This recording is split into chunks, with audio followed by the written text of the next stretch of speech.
silence.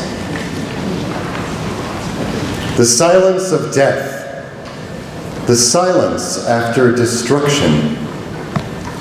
There are times when songs falter, when darkness fills life, when martyrdom becomes a constellation of faith against the unrelieved black of space about us. There are no words to reach beyond the edge of night, no messenger to tell the full tale. There's only silence. The silence of Job, the silence of the 6 million, the silence of memory. Let us remember them as we link our silences. Baruchim habayim b'shem Adonai, blessed are you who have come here in the name of God. Good evening, and welcome to Temple Israel. I'm Rabbi Michael Weinstein. On behalf of the Temple Israel leadership and staff, we are humbled to host you in our home on this 25th annual Interfaith Yom Hashoah commemoration. As taught by Rabbi Leo Beck, our history is a history of nobility, of soul, of human dignity. It is history we have recourse to when attack and calamity befall us. God has led our ancestors from generation to generation. God will guide us and our children's children through these days. We stand before God, strengthened by God's commandment that we fulfill. We bow before God and stand erect before humanity. We worship God and remain firm in all vicissitudes. Humbly we trust in God, and our path lies clear before us. We see our future. I feel a sense of guilt each year on Yom HaShoah when I participate in this annual community event, this event of remembrance. Part of my guilt comes from my inability to deal with this piece of our history. And I commend and express sincere gratitude for those who do this most difficult of work. Much of my guilt stems from the indifference of myself and many other humans, Jew and non-Jew alike, to the atrocities occurring today in our own world. May we learn from our history, may we see much hate, pain, loss, and genocide never again. When the Holocaust was occurring, most people could honestly say that they knew very little of the situation in Eastern Europe. Communication was limited. The advance of technology in the 21st century has made the world, on one hand, larger than ever before. On the other hand, this same technology has made the world so much smaller. What's our excuse today? Never again. These words have become a teaching to Holocaust remembrance, a protest to the 6 million lives lost. These words have become an anthem against genocide for all mankind. There's a teaching in Midrash Esther Rabbah, wherein 3 biblical quotes are cited. Together they read, "Do not fear sudden terror nor the destruction of the wicked when it comes.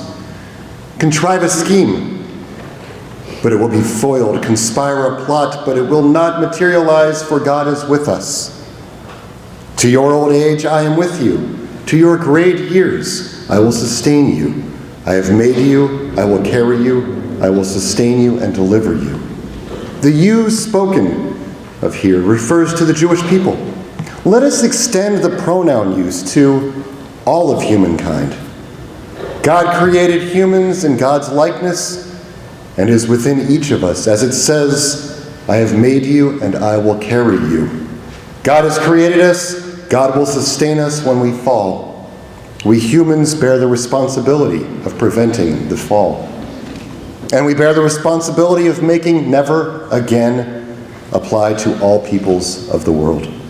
This week, as we remember the Shoah, remember our story, our history, our lost families, and our heritage, let us make never again a reality.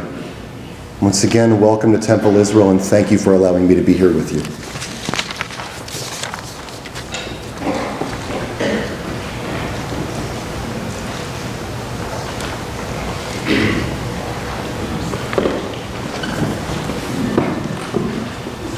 Good evening.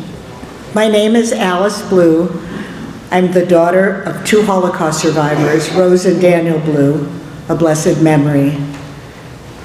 They were liberated from Bergen-Belsen on April 15th, 1945. I serve as the chair of the Council for Holocaust Education, and this is, as Rabbi said, our 25th Yom HaShoah commemoration. Number 75190. That was the number tattooed on the arm of 13-year-old Liliana Segre. She was deported from the rail platform from her home in Milan, Italy, and when she arrived in Poland with her father Alberto and her paternal grandparents from their home in Italy, all of them went through selection on the ramp at Auschwitz. Within an hour, the rest of the family were gassed. Liliana was liberated also in 1945 by the Red Army in the satellite concentration camp of Ravensbrück. She was 15 years old. Of the 776 children, Italian children under the age of 14 who were also deported to Auschwitz, only 35 survived. Liliana returned to Italy that year. She says in her own words, "I was a wounded animal who came back from hell. Nobody understood me. I was the one who had to adapt myself to the world that wanted to forget the painful events that had just passed."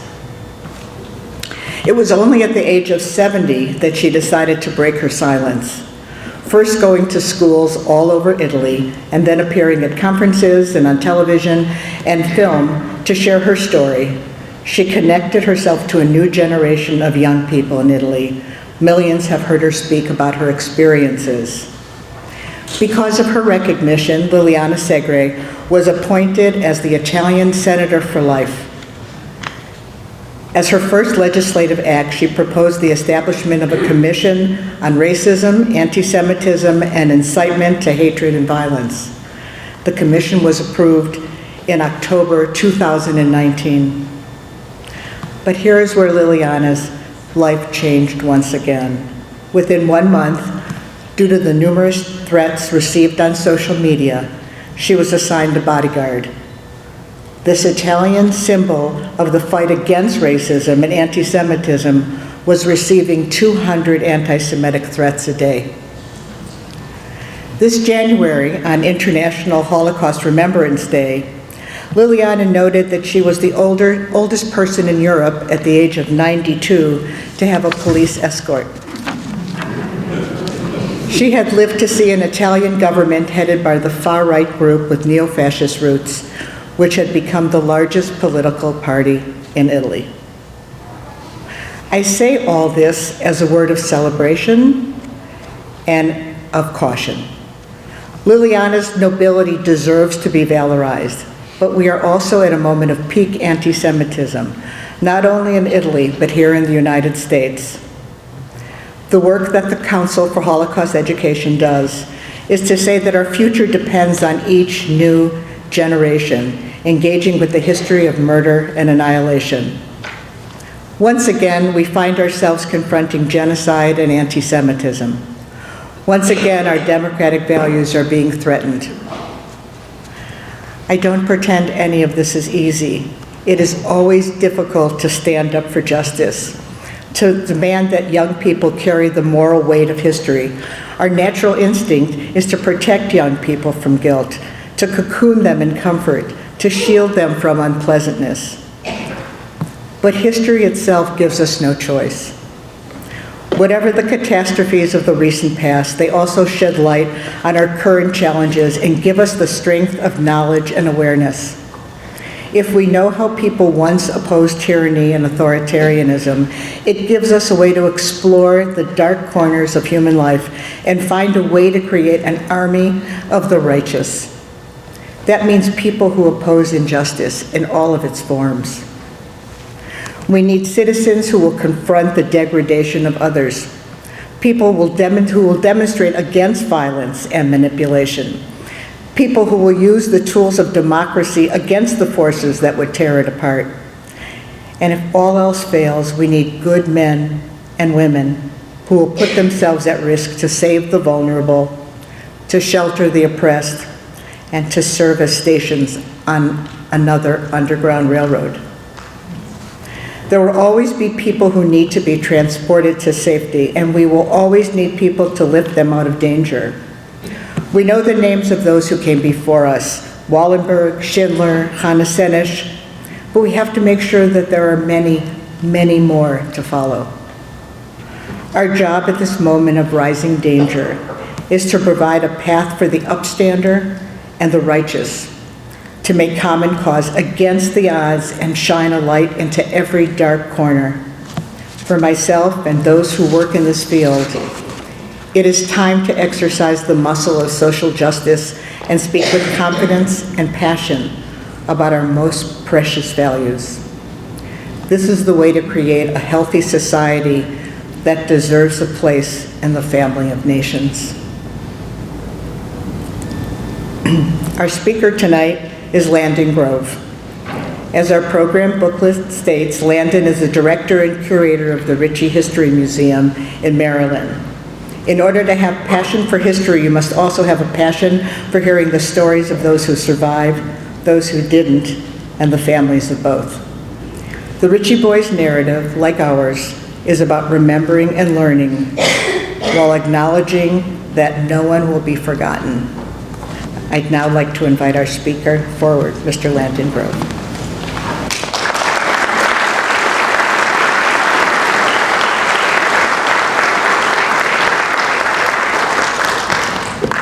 Thank you very much, Alice.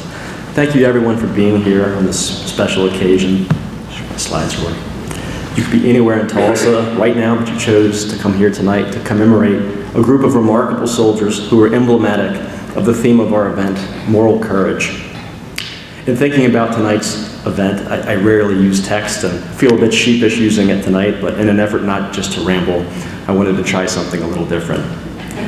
You go into public history because you absolutely love the places you are and take seriously the stewardship that comes with that. And tonight, I share with you a story that I'm proud to help safeguard, and that's the story of the Ritchie Boys of World War II and Camp Ritchie. To understand the Ritchie Boys, you first have to understand the multiple layers of their existence and how they were thrust into the national limelight recently and seemingly totally by chance. For many, even for some family members, the story of Camp Ritchie and its recruits' overseas assignments were rarely shared because of its top secret classification, and for decades their work wasn't discussed. But what's most extraordinary about this group is that many of them were German and Austrian-born Jews who fled their homeland, came to America, and then joined the United States Army. Their mission was to use their knowledge of German language and culture to return to Europe and fight Nazism. The Ritchie Boys, as they are now known, trained in espionage and frontline interrogation, and incredibly, they were responsible for most of the combat intelligence gathered on the Western Front. Their story was rarely known until a CBS 60 Minutes producer stumbled across an obituary which identified a deceased veteran as a Ritchie boy. This launched a story so high in demand, so moving, that it aired 4 times within a year. Without this program, it's very unlikely that we would be commemorating these men tonight. Much like the story of the Ritchie Boys, Camp Ritchie, the Army's military intelligence training center, was nearly forgotten to time as well. During the 1990s, the federal government closed dozens of military installations to save federal funding. And Camp Ritchie, at that point which had been renamed Fort Ritchie, was closed in 1998 and abandoned. As a result, many of the buildings were vandalized and taken past the point of no return. Ultimately, many World War II era structures were demolished. And you can look at these ruins as memory, a connection to the past. Once it was a thriving Army post with 2,500 military and civilian workers, perhaps the most important military installation to winning World War II.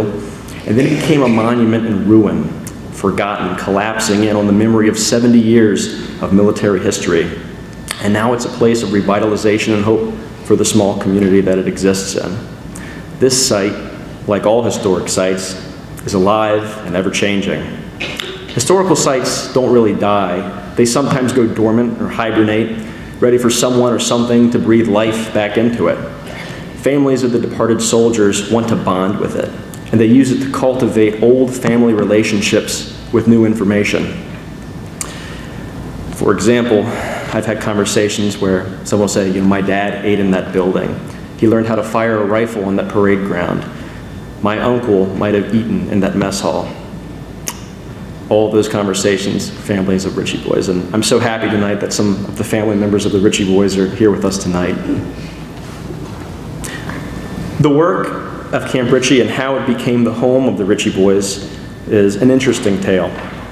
In 1926, the Maryland National Guard was searching for a summer training camp and ultimately decided on the grounds of an old ice company. The first year, the National Guard used only tents, but in 1927, they received $5 million in funding, which by today's standards is $86 million, and was given the Guard a permanent ability to create stone buildings. The unique terrain, 2 lakes, and the location near Washington, D.C. ultimately was the reason it was selected to host the Military Intelligence Training Center. The work commenced in 1927, and with some breaks during the Great Depression, most of the buildings were finished by 1935. And with the help of Roosevelt's Works Progress Administration. The engineer of the property, a promising young World War I officer, Robert Barrick, was selected to engineer the building and oversee the property. Interestingly, Barrick only possessed a 7th grade education and no engineering experience other than what he had read in architectural books that he had picked up in his spare time. Yet these designs of these buildings have stood the test of time and exist today thanks to his leadership. The National Guard continued its operations until the beginning of World War II. And with the attack on Pearl Harbor and the United States entrance into the war, the military determined the need for intelligence agents, a group that was essentially non-existent during the course of the World War I events. On June 19, 1942, the Army took over Camp Ritchie and created the Military Intelligence Training Center, the Army's central training ground for intelligence. But it soon became apparent, however, that the need for interrogation of prisoners of war in Europe was great. Yet, there was a gap in those who knew the language fluently. For many Ritchie Boys, this war was incredibly personal. For Ritchie Boy Cy Lewin, who eventually became an artist, his family was only able to flee Poland because of a connection they had with a stamp maker who was able to fund their escape. He joined the Army and returned to Europe, knowing full well the dangers he would face returning if his Jewish identity were discovered. His experiences witnessing the carnage of Buchenwald gave him PTSD, and a trait seen in his artwork for the rest of his life thereafter. For Ritchie Boy John Rosenthal, his enlistment was to thank the United States for allowing him to come into the country, avoiding certain death. Ritchie Boy Guy Stern, currently 101 years old, fled increasing brutalities as a teenager in his hometown of Hildesheim, Germany. Guy came to America, where he moved in with an uncle in St. Louis. He joined the U.S. Army with the prospect of fighting a war that he felt was his own. As the eldest son, he was sent ahead with the hopes of joining the rest of his family. He was the only family member to get out. Both of his parents and all of his siblings were killed in either Birkenau or Auschwitz.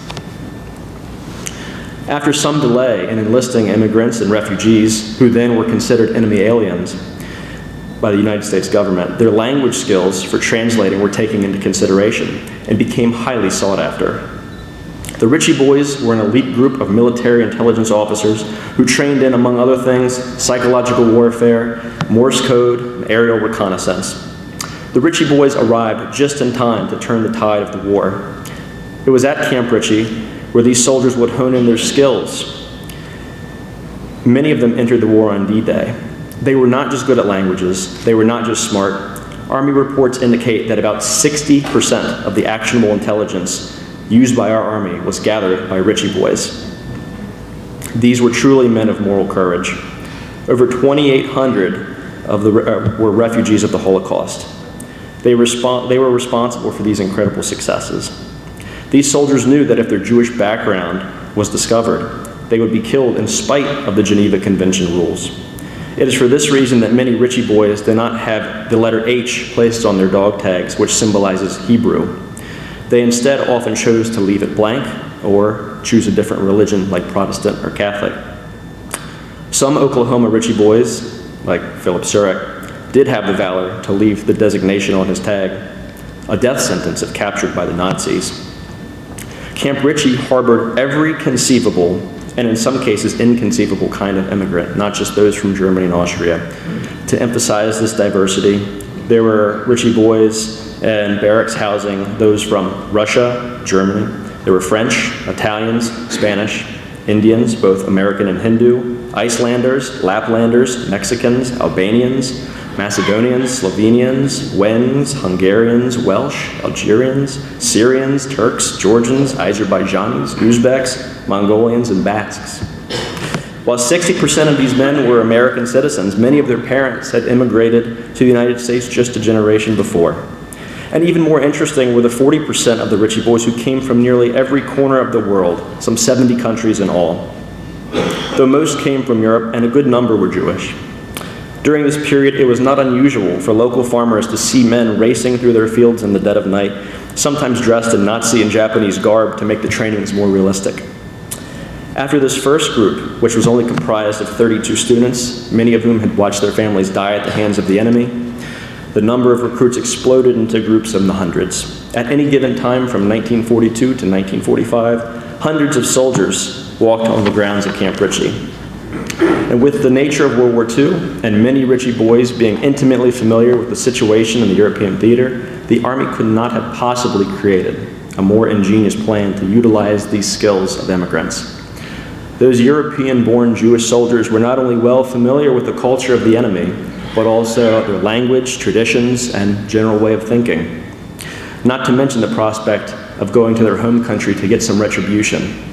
As Ritchie boy Paul Fairbrook said, "There was nothing I wanted more than to get revenge on Hitler, who had killed my aunts and uncles and cousins." Language became the most important component at Camp Ritchie. To emphasize the language component of Camp Ritchie, I'd also like to emphasize that these men and some 200 Ritchie women came from all backgrounds. Future entrepreneur David Rockefeller was a Ritchie boy and spoke fluent French. Jerome David Salinger, known as J.D. Salinger, penned Catcher of the Rye, portions of which while stationed at Camp Ritchie.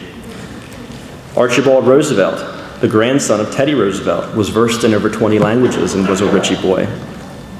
There are at least 10 known future U.S. diplomats who served at Ritchie. John Kluge, to continue on, who was at one time the wealthiest person in America, was a Ritchie boy. Several future politicians, including Idaho Senator Frank Church, and opera singer William Warfield, who famously sang Old Man River in the movie Showboat, was a Ritchie boy. Among the Ritchie girls, J.R. Knight, the writer behind Lassie Come Home, was also a speechwriter for President Dwight Eisenhower. Man Mountain Dean, a professional wrestler. Bob Rodenberg, the founder of the Baltimore Colts. Ruffy Silverstein, an Olympian who refused to participate in the 1936 Olympics in Berlin. And Vernon Walters, the deputy director of the CIA. This is just a short list of Ritchie notables. There were Ritchie notables that were scientists, artists, politicians.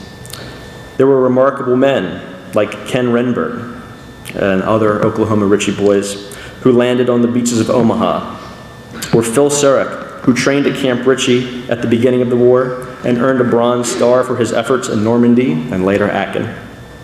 Ritchie boys Theodore Goldenberg, Joseph Cantor, Walter Katz, and Jack Katz, all having Oklahoma ties, used their skills and learned at Ritchie to obtain information which would prove deeply valuable in saving countless lives.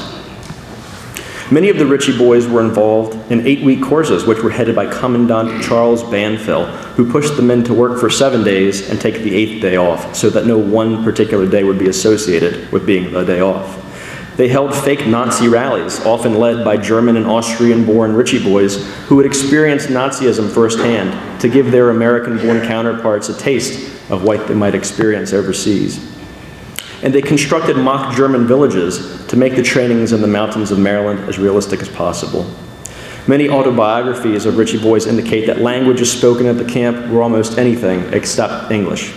and Yiddish was spoken at nearly every service at the Camp Ritchie Chapel every Wednesday for their Hebrew services. The most important training, without question, was learning interrogation methods. These soldiers got training by play actors, but also by interrogating real Italian prisoners of war who were kept at the camp for the duration of the war and were made to be cooks in the camp kitchen. They learned how to coerce the enemy into spilling secrets by any means necessary except violence. The Ritchie boys instead would do things like trick Germans on the battlefield into thinking that they would turn them over to the Russians. Ritchie boy Guy Stern finally recalled dressing in the garb of a fierce Russian commissar who would frighten the Germans into revealing information. Some Ritchie boys were among the 30,000 Jewish men rounded up after Kristallnacht and were able to use their first-hand experiences in places like Buchenwald and Dachau to help their fellow recruits understand the treatment of the prisoners and what they experienced there. At least 6 Ritchie boys were formerly imprisoned in Buchenwald. When asked by a German officer where he learned his interrogation skills, Ritchie boy Martin Snelling replied, "In Europe, in Dachau, as a prisoner." Some Ritchie boys, like Rudolph Michaels, simply denied their POW the convenience of using the restroom until they talked. Even in the face of their perpetrators, these Jewish Ritchie boys chose peace in the face of those who chose hate and brutality. In another instance, when torture and manhandling was out of the question, Ritchie boy Leo Handel, a Jewish refugee of Austria and who served in Italy in a critical case, learned that Axis forces were planning a midnight attack on a town where his team was stationed.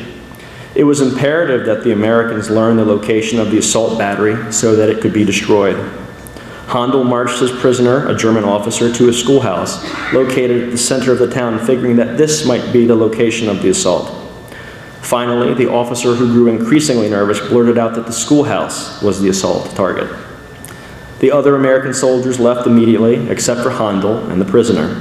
When the prisoner complained that the Geneva Convention requires the same treatment as an American soldier and that he should be able to leave with the others, Handel, who had recently sworn in as an American citizen several months ago, quietly said, "I am an American citizen, and I am an American soldier." He then confiscated the officer's watch, stopped the clock on the schoolhouse wall. The suspense became unbearable. The officer finally talked, and the battery was destroyed. Lieutenant Albert G. Rosenberg, a German-born Jew, was an officer in charge of a group of elite interrogators and performed a wide variety of interrogation services. In their first months in England, they spent 15 hours a day interrogating German prisoners at a secret camp in Yorkshire. They then went to France to interrogate French civilians and German collaborators. Finally, when the Americans liberated Buchenwald concentration camp, Rosenberg and his team received orders to prepare a detailed, comprehensive report about Buchenwald before the liberated prisoners left the camp. Rosenberg selected a team of prisoners from the camp to write the main body of the report. Well, he and his men interviewed all of Buchenwald prisoners in order to verify and amplify the material produced by the prisoner team. The final report became a key resource for the prosecution of crimes committed at Buchenwald and Dachau. Eventually, Rosenberg would learn that 28 of his family perished in the Holocaust. In total, over 20,000 soldiers passed through the gates of Camp Ritchie. In 1946, the U.S. Army transferred Ritchie back to the Maryland National Guard. After the war, their efforts remained a secret for decades. A number of these men took their secrets with them to the graves, and now less than 1% of Ritchie boys are alive to share their tales. Here we see one of the first documented reunions at a 2011 symposium held at the Farmington Hills Holocaust Memorial Center. Over the past 2.5 decades, Ritchie and the legacy of these men who served here has slowly faded to black. In 1995, the Army announced it was closing Ritchie and a number of other military installations to save federal funding. Fort Ritchie permanently closed on October 1st, 1998. Unfortunately, it passed through the hands of several groups, none of which did any substantial work to save or make public the legacies of the Ritchie boys.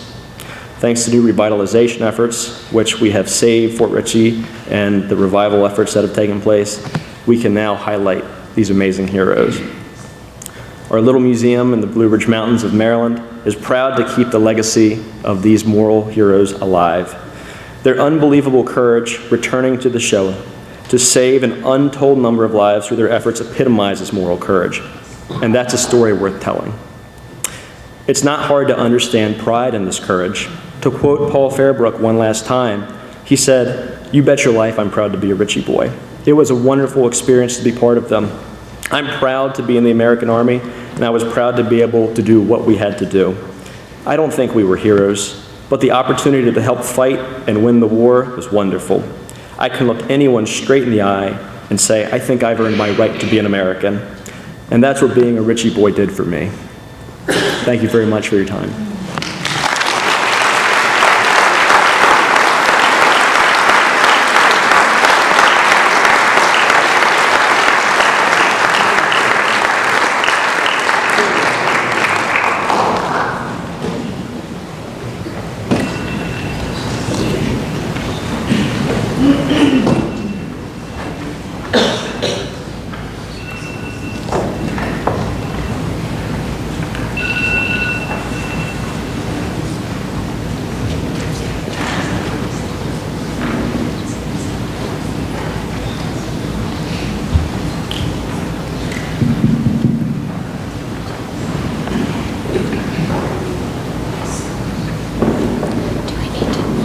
Jenny.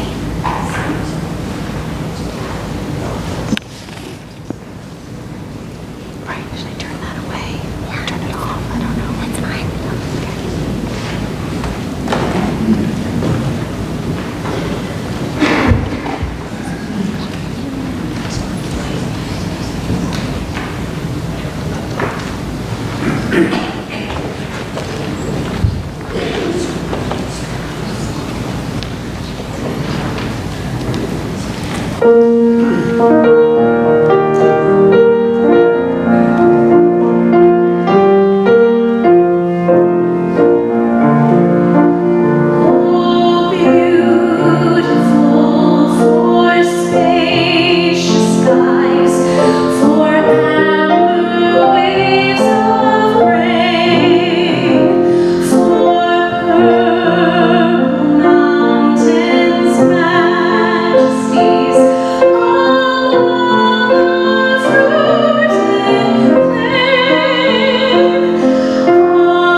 Good evening, everyone.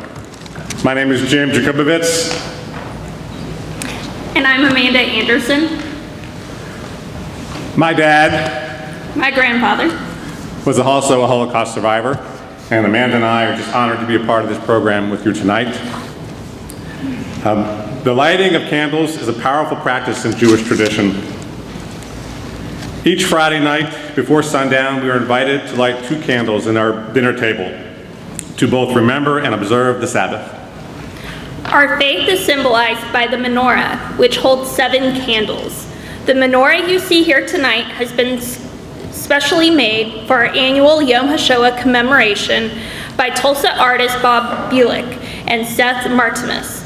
In viewing the menorah, you will see Bob Bulick's admiration for the balance and the symmetry Bob finds in nature. Seth Martinez, a metal artist, created the Tree of Life with over 350 individual metal leaves. Beautiful. Tonight we are using it for the first time to mark our 25th year of Holocaust remembrance. We are honored that you have gathered with us tonight to remember and observe this candle lighting ceremony. In the Jewish tradition, when a family member dies, we light a candle as we mourn together by sitting Shiva. The Shiva candle, like the yahrzeit candle, we light each year on the anniversary of death, represents the absent presence of a loved one in our gathering. Tonight, we gather as an interfaith family to honor, remember, and mourn all who have the moral courage to fight against the Nazis in World War II. Every year, for the past 25 years, we have gathered at Yom HaShoah to both honor and remember in this way. Tonight, we will be lighting 6 candles, 1 for each of 6 Oklahoma Jewish Ritchie boys. The 7th and final candle will be lit in honor of all the World War II veterans who risked their lives to fight for the Allied cause. In doing so, we are honoring their moral courage and remembering their willingness to fight, as we all must continue to fight against the tyranny of evil. We explicitly invite their absent presence into our gathering. Through the efforts of Mika Epps, a member of the Holocaust Council, 6 Jewish Ritchie boys from Oklahoma have been identified: Theodore Goldenberg, Jack Katz, Walter Katz, Joseph Cantor, Ken Renberg, and Philip Surik. The first candle is being lit in honor of Theodore Goldenberg. His son, Nathan, describes him as frugal and private, and the hardest working man he ever knew. His daughter, Judith, notes that he was quiet and humble, and believed in the freedoms that America provided. Theo was born in 1914 in Kestrich, Germany, at the beginning of World War I, and came to the United States through Ellis Island in early 1933. His cousin, Jack Katz, another of our honorees, brought him to Stillwater to train him as a suit salesman. Theo ended up working at Katz department store for over 60 years. Customers came from surrounding areas just to buy suits from Jack and Theo. In 1936, Theo's parents and younger brother Albert were able to escape Germany and buy a small farm east of Stillwater, which Theo helped them work throughout his life. In 1942, Theo was drafted and naturalized the same day and stationed at Fort Bliss, Dodge City, and then at Camp Ritchie. His younger brother Albert also served in World War II and was killed on Saipan in 1944. Theo Goldenberg's candle is being lit by Judy Ramsey, daughter of Theo Goldenberg.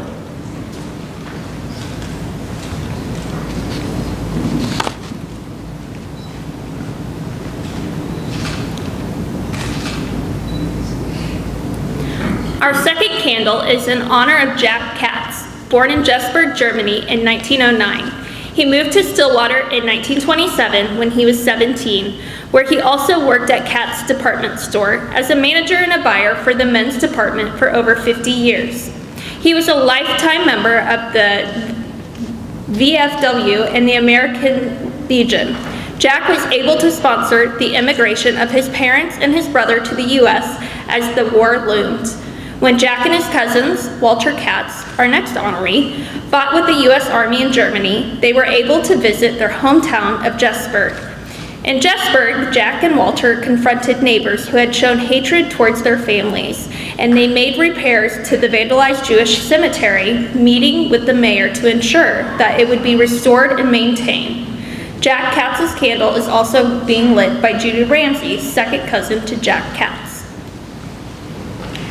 Our third candle is in honor of Walter Katz, who arrived in the U.S. from Germany in 1937 at the age of 17. Moving to Stillwater and then Wichita, Kansas, where he worked in a clothing store owned by two cousins. He was drafted in 1942, training at Fort Leavenworth, assigned to the 5th Armored Division, and transferred to Camp Ritchie for 2 months of training POW interrogation. He and 300 others from Camp Ritchie were then sent to the UK for 7 more months of intelligence training. Walter was involved in the Battle of the Bulge in 1944. In Germany, Walter was part of the Counterintelligence Corps, or CIC, and arrested and interviewed civilian officials who had been Nazis. Each of them initially denied being Nazis, insisted they had no choice but to follow orders. Walter Katz's candle is being lit by Blythe Katz, widow of Harold Katz, who is the nephew of Walter Katz. Joining Blythe is her son, Matthew Katz.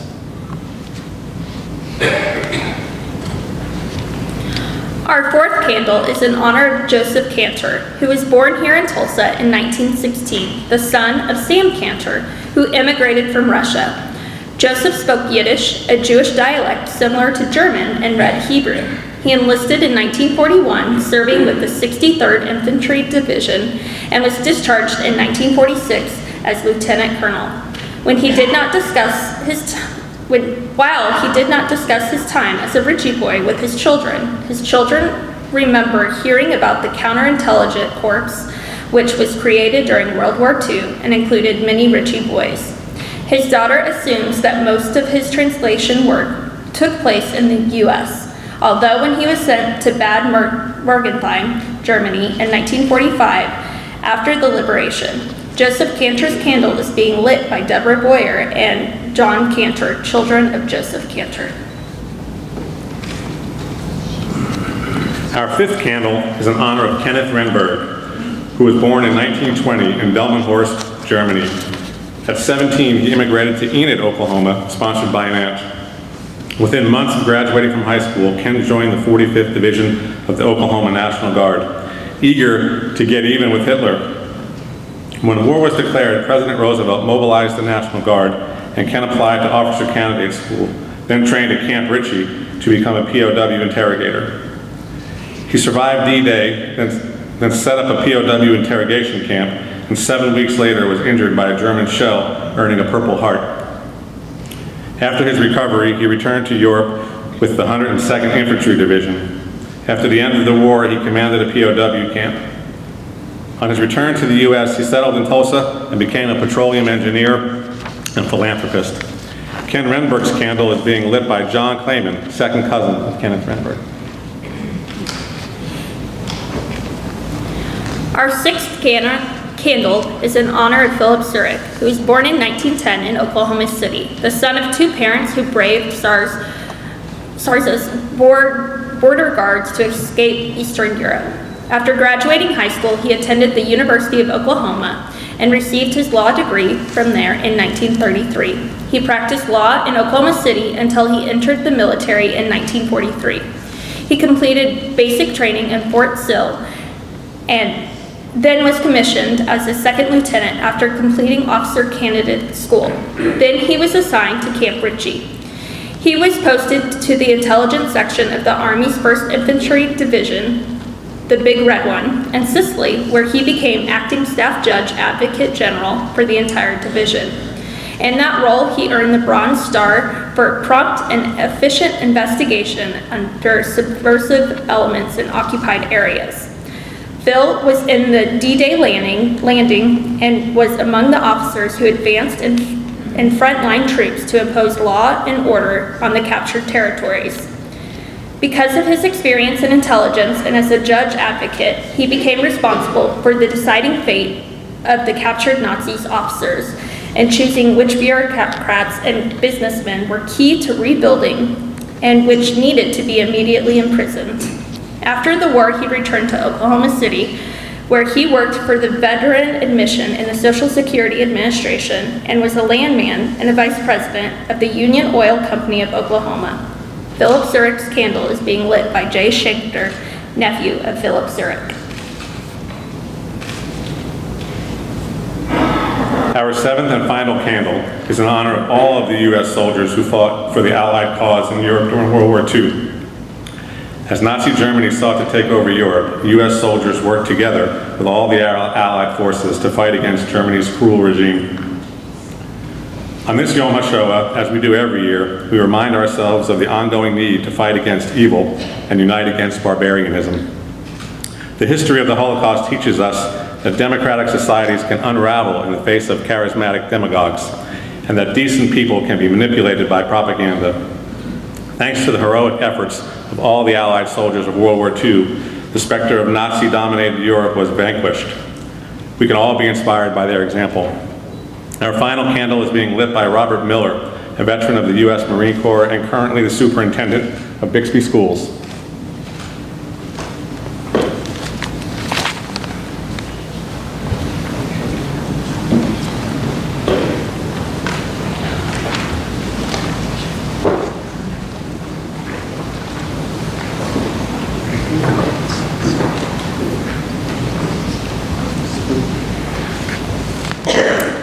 Friends, would you please rise now for El Malei Rachamim, this memorial prayer.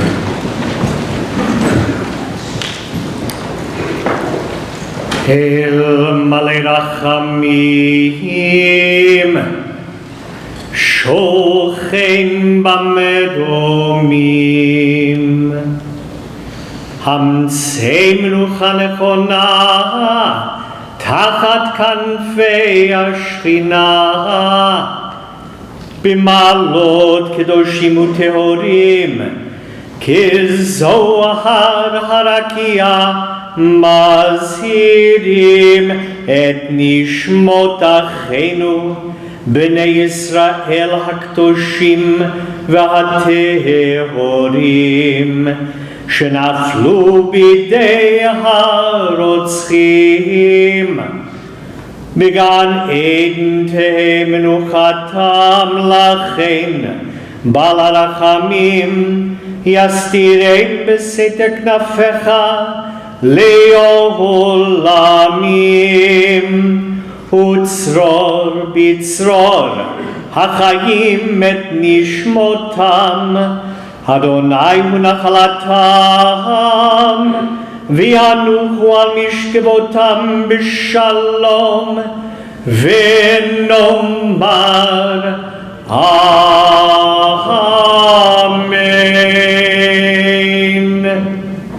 Please be seated.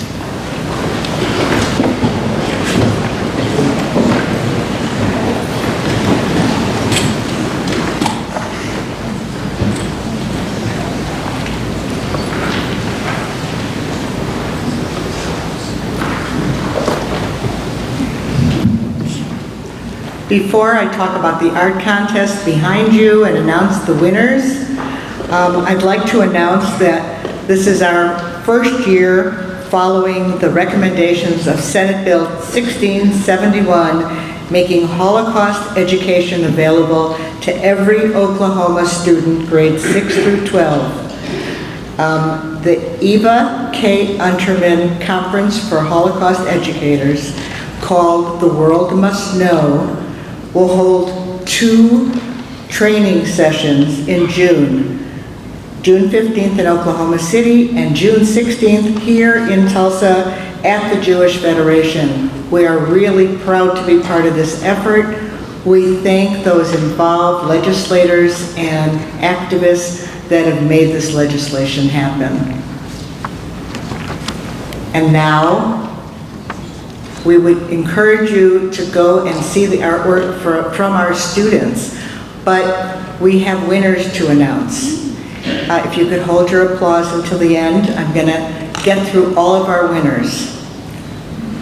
Representing middle school, our first place winner is Rachel Connolly from Mounds, and the teacher who is being honored is Lori Quinley. Our second place winner is Patrick Hampermel, and you can mispronounce my name in return, from Monte Cassino. Teacher Penny Crawford, who is also a member of our committee. Third place, Taylor Gibbs and Sedona Duval from Rejoice Christian, and their teacher is Anita Yoakum. Our high school winners. First place, Annabelle Smith from Edison High School, teacher Julie Thomas. Our second place winner, April Vang from Rejoice Christian, teacher Anita Yoakum. And our third place winner is Diego Tejeda from Jinx High School, teacher Christina Henson, also on our committee. If you are here, could you stand up so we can give you a round of applause?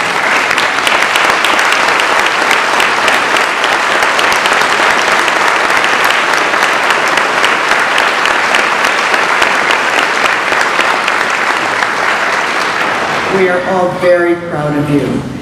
After the ceremony, if you could meet with Chloe Kirk at the back where your artwork is, she has a little something for you. It's now my pleasure to call up Eva Unterman, who is the heart and soul of everything about this committee. We would not have been here for 25 years of programming and 25 years of really hard work if it were not for Eva Unterman. She is our spiritual center. Eva.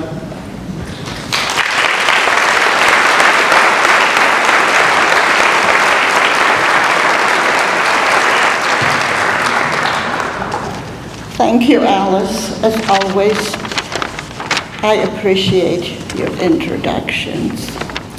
I was liberated by Russian soldiers in Terezin on May 8, 1945. Shortly after that, word got out that the kindest and most generous of the Allied occupation forces are the American soldiers.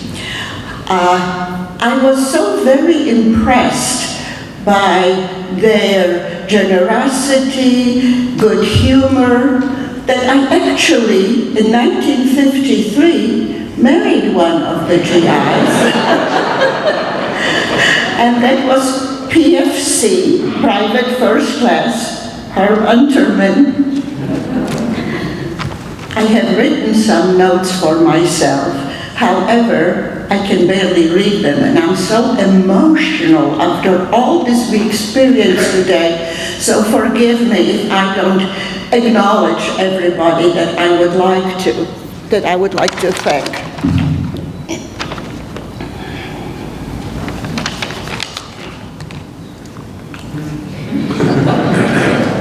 If there are any World War II veterans in this audience, please stand or wave. Is anyone waving or standing? Yeah? Well, you are my heroes, and I salute you.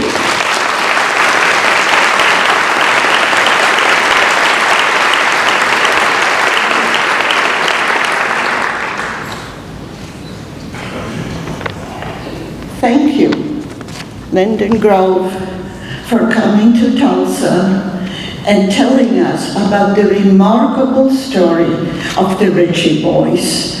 I am so moved by your comments and about the people that they were. I hope we all will remember this event and Linden and the Ritchie boys. Special thanks to Janet Dunby, Jeff Darby, and Jackie Hill, who worked on this program, planned it in every detail, and we are so grateful for you for doing this. It's a marvelous event, and looking out and seeing how many people there are, thank you so much for remembering the Shoah and for being here this evening. I have no words to express my gratitude to the audience and also to our Holocaust teachers and docents at the Sherwin Miller Museum who teach our young people about our history. So if any Holocaust educators, docents are here, please stand so we can recognize you.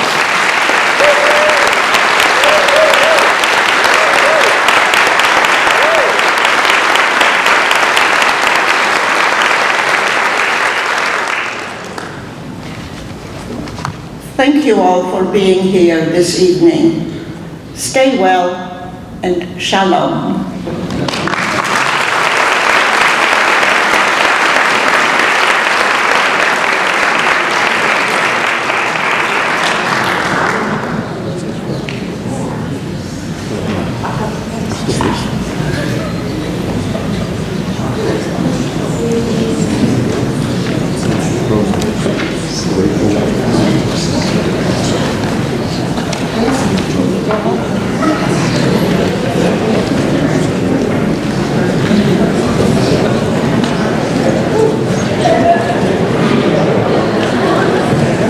Friends, thank you for joining us this evening. Have a wonderful evening. Please do not forget to take a look at the artwork and the other displays in the back of the room. Take care.